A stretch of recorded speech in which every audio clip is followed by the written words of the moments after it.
Assalamualaikum warahmatullahi wabarakatuh.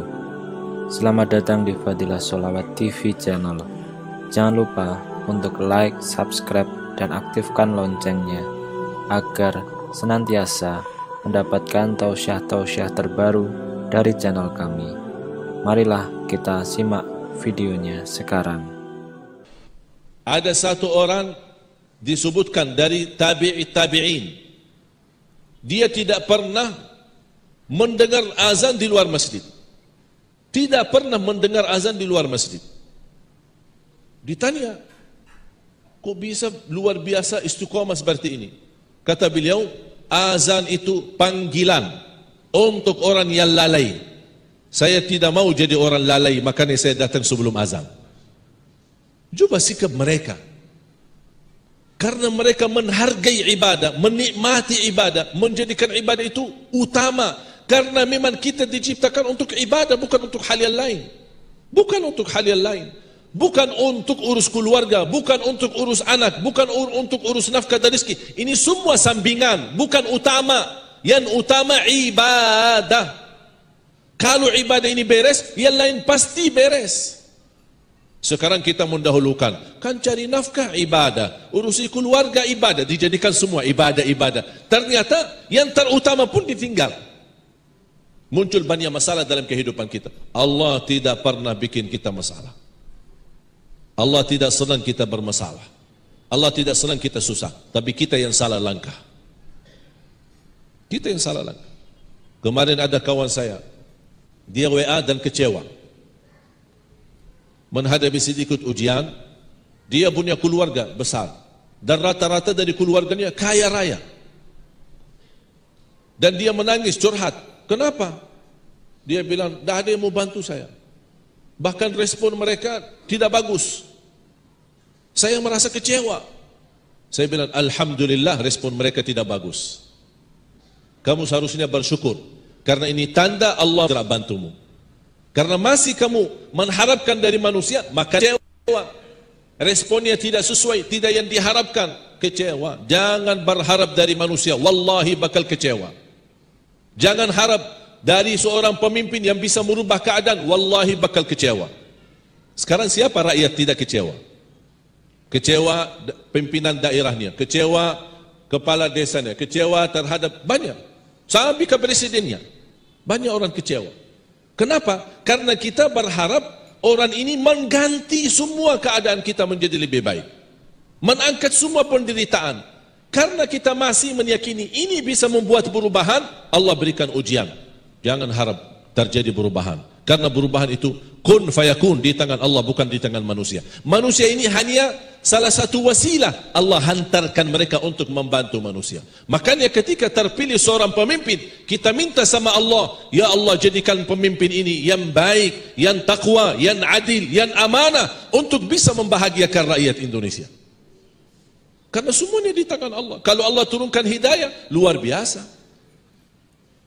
Siapa yang tidak mau hidayah? Para nabi dan rasul memohon hidayah. Kita setiap hari baca Al-Fatihah, ihdinas siratal mustaqim. Tapi pernah enggak kita rasakan saat kita menderita melihat kondisi anak-anak kita, siapa sekarang yang tidak menolong dan anaknya? Coba tanya orang tua. Siapa yang tidak menolong? Siapa yang tidak sakit? Pusing dengan urusan anak. Apalagi anaknya masih sangat muda. Kelas SMP dan SMA, susah dibangunin salat subuh. Tidak tahu kemana perginya. Kita seperti hidup orang-orang yang tidak mengerti apa-apa. Apa yang terjadi? Karena kita lupa saat kita berdoa atau membaca Al-Fatihah dalam salat dan melewati ayat ihdinas siratal mustaqim, belum kita rasakan di hati, ya Allah, kapan turun ihdinas siratal mustaqim kepada anak-anak kami? Kapan turunnya ihdinas siratal mustaqim kepada keluarga kami? Itu yang dirasakan saat membaca Al-Fatihah. Jangan memahami Al-Fatihah, tidak sah salat seorang tanpa baca Al-Fatihah. Itu yang kita faham. Tapi tidak terbawa perasaan. Al-Fatihah itu luar biasa, dahsyat. Bahkan Al-Fatihah mewakili semua doa bagi orang yang tidak bisa berdoa. Satu kata, Alhamdulillahi Rabbil Alamin, mewakili semua pujian bagi orang yang tidak bisa memuji Allah. Tidak hafal Asmaul Husna, tidak hafal kata-kata yang indah untuk mengagungkan Allah, memuliakan Allah, tidak hafal perkataan yang agung yang isinya memuji Allah, tidak tahu, tidak faham. Satu kata, Alhamdulillahi Rabbil Alamin, segala puji bagi Allah, mewakili semua pujian. Dahsyat.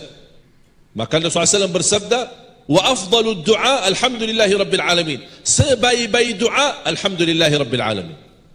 Ternyata jemaah sekalian, kita menghadapi banyak tantangan. Dan insya Allah dengan pertolongan Allah kita mampu mengatasinya. Kenapa kita merasa, kenapa saya diuji oleh Allah? Ya udah tanya diri, ada apa sampai saya tidak henti-henti ujian yang saya hadapi? Hutang sampai sekarang saya belum mampu melunasinya. Anakku belum mampu bisa merubahkannya. Bahkan sikap istriku juga berubah. Dulu setiap saya pulang ke rumah, Masya Allah disambut dengan bahagia istriku.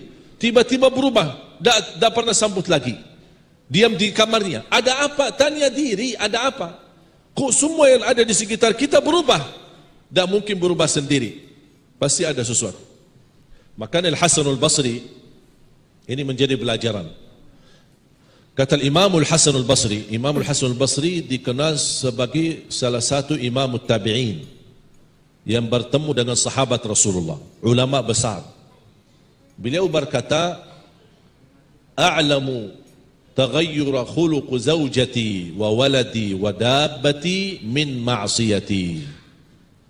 Saya bisa tahu perubahan akhlak dan sikap istriku terhadapku, perubahan akhlak anakku terhadapku, bahkan perubahan kendaraanku, itu semua sebabnya dosa-dosaku, dosa yang buat masalah.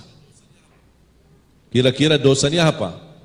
Seorang imamut tabi'in yang dikenal sebagai imamuz zuhud, seorang yang sangat luar biasa, hanya mengurus akhirat, tidak pernah memfikirkan dunianya. Zuhud, tawadu. Apa kesalahan dan dosanya yang dia temukan yang menyebabkan perubahan sikap akhlak dan keluarganya? Ternyata dia menemukan pernah sekali talat takbiratul ihram. Itu dosanya. Talat takbiratul ihram. Tanya diri, berapa kali kita masbuk? Sumber masalah menurut saya yang dihadapi oleh umat Islam karena kurang menjaga komitmen salat. Sejauh mana, bukan yang saya maksud jamaah yang jaga salat jamaah. InsyaAllah saya percaya, apalagi bapak-bapak ahli masjid, cinta masjid. Tapi yang saya ingin, hubungan kita sama Allah itu lewat salat itu berbeda. Saya datang ke masjid, atau mau salat duha, atau salat tahajud di rumah, atau salat sunnah, kita merasa bahagia karena saya ada urusan sama Allah. Saya lagi ada urusan sama Allah. Merasa nikmat. Begitu selesai salam, terasa di hati kita, terasa di batin kita, terasa di jiwa kita, indahnya salat. Tunjukkan kepada Allah sejauh mana hubungan saya dalam salat. Apalagi masalah salat sunnah qabliyah ba'diyah, kita jaga. Seberapa pun rakaat, jaga.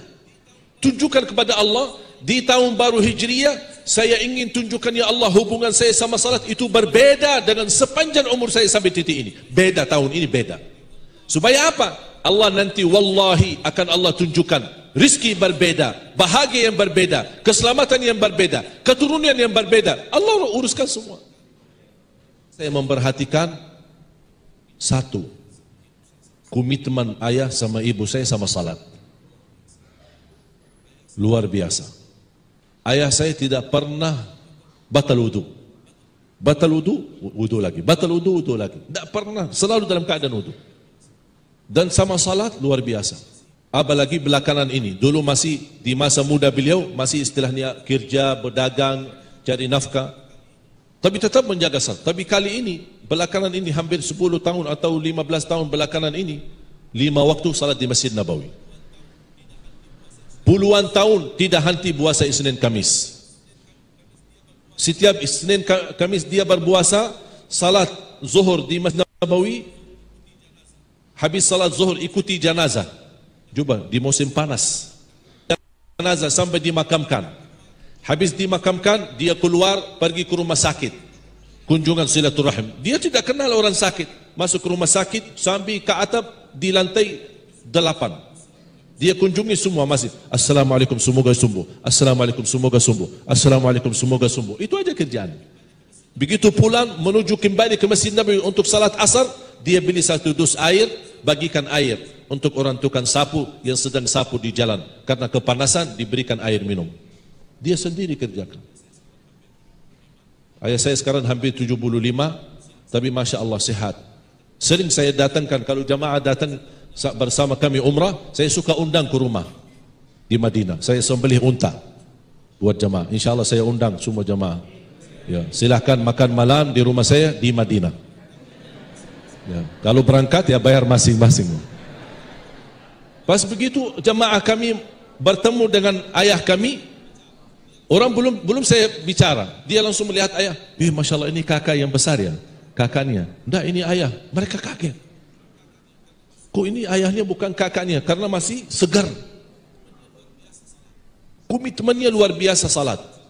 Bahkan saya ingat di masa kecil kami, ayah saya tidak pernah marah perilaku kami, kecuali marah kalau salatnya tidak beres. Sampai kami pulang ke rumah dan kita takut, karena kita tahu namanya anak-anak, walaupun sambil tahfiz kadang-kadang masih main. Ayah saya kita tanya, salat maghrib di mana? Di Masjid Nabawi. Terus imam baca apa salat maghrib? Ayo, lo bisa jawab nggak ini? Kadang-kadang kita aja yang dewasa mengikuti masjid, kita tidak sadar apa yang dibaca imam. Ditanya alasannya, oh maaf, anak belum hafal Quran, jadi tidak fokus bacaan imam. Padahal imam baca kulhu. Tidak sadar apa yang kita lakukan dalam salat. Begitu kita pulang ke rumah, ada rasa ketakutan. Datang ayah, ditanya. Makanya kita langsung cerita sama mama. Umi, ini gini. Oh, kalau urusan salat, Umi tidak ikut campur. Itu urusan sama ayah, saya tidak ikut campur. Ibu saya pun tidak berani ikut campur. Kunci rizki salat, kunci sabar salat, kunci kenikmatan salat, kunci kebahagiaan salat. Usahakan ada perubahan dalam salat kita. Contoh, kalau tidak bisa datang sebelum azan, paling tidak jangan telat dari takbirah bertama sama imam. Tujuannya apa? Rasulullah SAW bersabda, Man salla ma'al imami 40 yawman la tafutuhu takbiratul ihram kutibat lahu bara'atan, bara'atun minan nar wa bara'atun minan nifaq. Barang siapa yang menjaga salat bersama imam selama 40 hari, tidak tertinggal takbiratul ihram sama imam selama 40 hari, akan Allah berikan kebebasan dari neraka jahanam dan dari kemunafikan. Kata guru saya, orang munafik tidak bisa melakukan. Makanya ini tes. Jangan-jangan selama ini saya munafik. Aku mau tes diri. Bisa enggak saya selama 40 hari, berarti 200 kali salat. 200 kali salat, saya tidak mau telat dari takbiratul ihram. Supaya apa? Supaya tahu diri. Jangan-jangan selama ini saya munafik, tapi saya belum tahu. Sunnah qabliyah ba'diyah akan mendapatkan rumah di dalam surga. Salat tahajud, tidak bisa tahajud sesudah tidur, tidak apa-apa. Boleh salat malam sebelum tidur. Karena untuk salat malam tidak harus tidur dulu. Mengapa? Karena waktu salat malam habis isya sampai subuh. Yang suka tidur kemudian bangun akhir malam, sepertiga malam, alhamdulillah bisa teruskan. Kalau merasa diri tidak bisa bangun, orangnya tidurnya agak berat, susah, tidurnya apalagi akhir, tidak apa-apa, salat malam baru tidur. Amankan supaya tidak terlewat satu malam namamu tertulis ahli salat malam. Paling tidak jaga witir kalau tidak bisa salat malam. Paling tidak. Inna allaha witir, yuhibbul witir, fa'autiru, kata Rasulullah SAW. Allah maha witir, Allah cinta witir, jagalah witir. Kalau tidak bisa menjaga salat sunnah qabliyah semuanya, paling tidak jaga sunnah qabliyah subuh.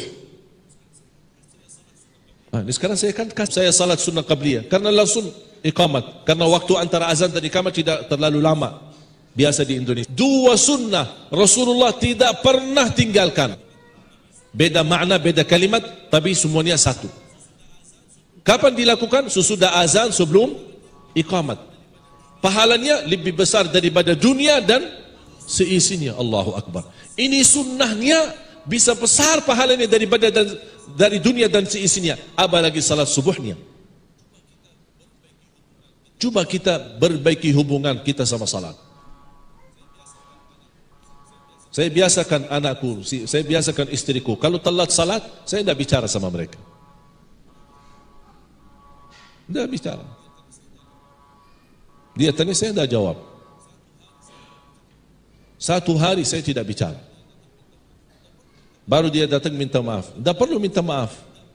Kamu telat salat, tidak perlu minta maaf sama saya. Minta maaf sama Allah. Berbaiki hubunganmu sama salat, saya mulai bicara sama kamu. Tidak mau berbaiki, saya tidak bicara. Jadi perlu kita tunjukkan kepada keluarga pentingnya salat dalam hidup kita.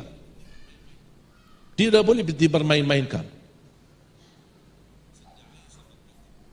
Siti Aisyah berkata, kami duduk bersama Rasul saat kami lagi bersenang-senang di dalam rumah. Berhiburan, bercanda. Kami bahagia merasa bisa bercanda sama Rasulullah.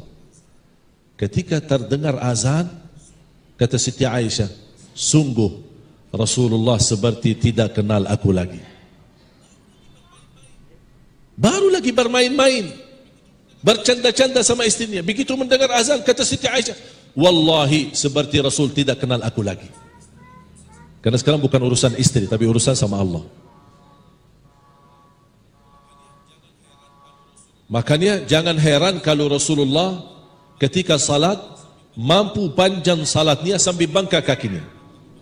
Kita juga sama bangkak, tapi bangkak karena urusan dunia. Bangkak. Tukang refleksi sekarang mudah. Gojek bijit. Ya, datang ke rumah, kasih alamat, dia datang, murah-murah lagi. Ya, lagi pegal, badan kaki sakit gara-gara dunia. Tapi Rasul bangkak kakinya gara-gara salat. Sambil Siti Aisyah melihat, kasihan ya Rasulullah salat. Sambil bangkak kakinya, ya Rasulullah, waqad ghafara Allahu laka ma taqaddama min dhanbika wa ma ta'akhkhar. Allah sudah ampuni semuanya, terjamin masuk surga. Kenapa begini? Sampai bangkak kakinya. Apa kata Rasulullah? Aku lakukan ini semua hanya ingin menjadi hamba yang bersyukur. Bukan untuk tunaikan kewajiban, ini hanya untuk menjadi hamba yang bersyukur. Afala akunu abdan syakura. Makanya jemaah sekalian, mari kita sama-sama, ayo perbaiki hubungan kita sama Allah lewat salat. Di situ kuncinya. InsyaAllah kalau ini benar-benar bisa terkontrol, bisa terjaga, bisa muncul rasa nyesal kalau kehilangan takbiratul ihram, bisa merasa nyesal kalau menjadi masbuk, bisa merasa nyesal kalau tertidur dari waktu salat. Saya kemarin pergi ke rumah sakit, seorang jamaah di Jakarta sakit, dan sakitnya subhanallah cukup parah. Saya datang dari bandara, dapat informasi dari istri beliau, saya datang. Saya kunjungi ke rumah sakit. Pas sampai ke rumah sakit, tiba waktu maghrib. Saya masuk ke kamar beliau supaya saya bisa kejar maghrib di musalla. Musalaman, biar orang sakit lebih baik jangan lama-lama. Pas begitu saya datang, saya dengar dia lagi salat dalam kondisi parah, dalam kondisi sakit-sakitan. Tapi Masya Allah, saya nangis, terharu melihat beliau dalam keadaan begini, tapi masih mau menjaga salat. Karena saya kenal beliau, dia cinta salat.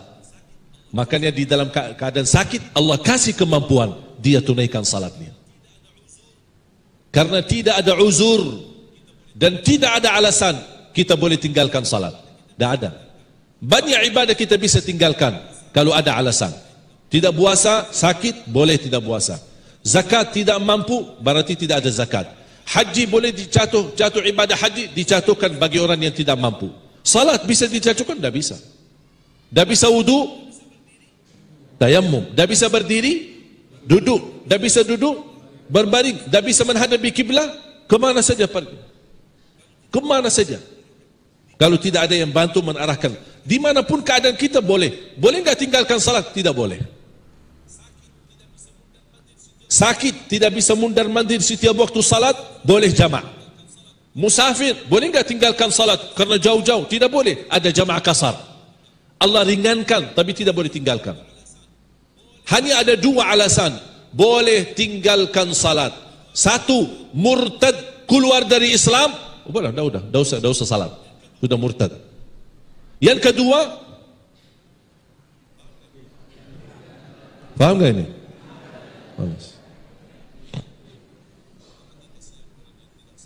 Berarti kesian orang yang tidak salat di pandangan agama. Kalau dia masih muslim tapi masih sama dengan orang gila. Kalau saya ke masjid, kadang-kadang melihat anak muda di luar, ayo salat. Ya, oi maaf mengganggu, nampaknya kayaknya begini ya. Oh maaf ya. Jadi luar biasa. Wallahi salat itu nikmat. Wallahi nikmat. Kadang-kadang ada perasaan di dalam salat itu, mohon maaf, tidak bisa diungkapkan. Ingin kita ungkapkan, ingin kita tidak bisa, tidak ada kata-kata yang bisa jelaskan isi makna daripada salat. Menikmati isinya, mulai dari takbir, membaca Al-Fatihah, ruku'nya, sujudnya, wallahi nikmat. Dalam kondisi sujud, istilahnya kalau menurut bahasa Arab atau perkataan hikmah di Arab, membuat wajah ke lantai atau membuat wajah, nempelkan wajah ke pasir atau ke tanah, itu tanda kehinaan. Itu tanda kehinaan. Jadi dulu masa jahiliyah, kalau ada orang ingin menghina seorang lain, dia megang kepalanya dan nempelkan wajahnya di tanah. Itu kehinaan luar biasa. Lebih baik saya mati daripada dihina seperti ini. Tapi subhanallah, sujud karena Allah terasa kemuliaan luar biasa, bukan kehinaan. Biarpun kita buang wajah kita di bawah, di tempat orang mohon maaf injak kaki, barangkali tempat tanah pasir, tapi kita mau menghina wajah kita karena Allah, disitulah terasa kemuliaan. Makanya di sisi lain Allah muliakan, karena sikap ini menjadi kehinaan, Allah jadikan doa kita di dalam sujud sangat makbul, supaya tidak ada yang merasa terhina. Kamu bukan terhina. Aqrabu ma yakunul abdu ila Allah wa sajid. Yang paling dekat doanya sama Allah ketika dia bersujud.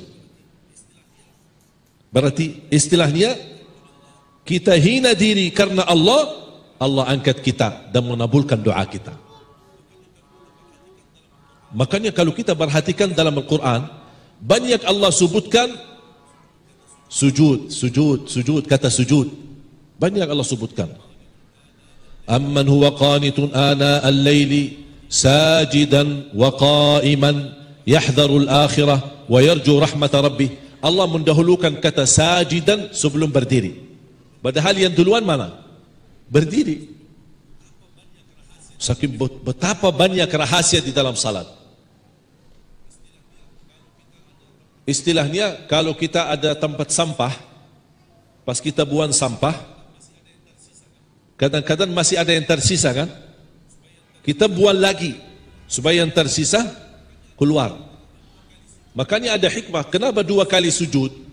Supaya semua keburukan yang masih tersimpan dalam fikiran, dalam dada, dalam hati, dalam jiwa, dalam kalbu, begitu kita sujud lagi, terbuang yang tersisa. Dan kita bermunajat kepada Allah Subhanahu wa ta'ala. Kembali lagi jemaah sekalian, nikmati salatmu akan datang khusyuk sendiri. Nikmati salatmu akan datang khusyuk sendiri. Banyak orang target dan bertanya, gimana saya bisa salat khusyuk? Mohon maaf, tidak ada perintah dari Allah untuk lakukan salat khusyuk. Tidak ada. Silahkan buka Al-Quran. tidak ada satu ayat Allah perintahkan salat dengan khusyuk. Tapi yang ada di dalam Quran dan hadis, makna perintah Allah salat yang tenang. Salat yang tenang, yang tumakninah. Kalau bisa menikmati salat dalam gerakan yang tenang, gerakan yang tumakninah, akan datangkan khusyuk. Makanya Allah sebutkan khusyuk dalam Al-Quran bukan sesuatu perintah, tapi sesuatu sifat. Qad aflahal mu'minun alladzina hum fi salatihim khashi'un. Sifat mereka khusyuk dalam salat, bukan perintah. Tapi kunci menuju khusyuk, coba salat yang tenang, nikmati. Mulai takbir, bacaan kita tenang, rukuk kita tenang, sujud kita tenang, santai, santai. Faham tak santai? Relax. Salat kita relax, jangan buru-buru. Alhamdulillahirrahmanirrahim, maliki yaumiddin, qul huwallahu ahad. Dan juga ganti-ganti ayatnya, jangan qulhu mulu. Salat sunnah ba'diyah qabliyah semua qulhu. Lama kelamaan setan juga ikut hafal qulhu. Makanya kadang-kadang muncul perasaan, aku sudah baca qulhu belum ya? Karena sudah sering membacanya sampai kadang-kadang merasa belum baca, belum yakin, was-was. Tapi ganti. Kadang qulhu, sekali qul a'udzu birabbil falaq, inna a'tainakal kautsar, atau satu ayat dari mana saja. Tidak harus satu surah. Rasulullah SAW pernah salat sunnah cuma satu ayat. Qulu amanna billahi wa ma unzila ilayna wa ma unzila ila Ibrahim wa Ismail wa Ishaq wa Yaqub wal asbab wa ma utiya Musa wa Isa wa ma utiya an-nabiyyuna min rabbihim la nufarriqu baina ahadin minhum wa nahnu lahu muslimun. Allahu akbar. Satu ayat. Jadi boleh kita baca satu ayat. Qul ya ahlal kitabi ta'alu ila kalimatin sawa'in bainana wa bainakum alla na'budu illa Allah wa la nusyrika bihi syai'a wa la yattakhidha ba'duna ba'dan arbaban min dunillah fa in tawallaw faqulu ashhadu bi anna muslimun. Satu ayat takbir. Itu dua ayat dibacakan Rasulullah SAW di salat sunnah qabliyah subuh. Itu kebiasaan Rasulullah. Selain qul ya ayyuhal kafirun, qul huwallahu ahad, di sunnah qabliyah subuh, kadang-kadang Rasulullah SAW suka baca satu ayat di rakaat pertama sama satu ayat di rakaat yang kedua. Jemaah sekalian yang dimuliakan Allah Subhanahu wa taala. Insyaallah kalau kita ada niat dan selalu meminta petunjuk dan pertolongan dari Allah untuk kita berusaha, tunjukkan usaha yang terbaik. Tunjukkan perubahan yang terbaik. Insyaallah akan Allah rubahkan keadaan kita. Semua masalah akan Allah angkat. Masalah yang kita hadapi, masalah negeri kita, masalah politik kita, masalah ekonomi kita, masalah kesehatan, wallahi terangkat. Ya Allah, aku mohon untuk semua jamaah yang hadir, selepas acara ini masing-masing pulang sudah diampuni segala dosanya, disucikan hatinya,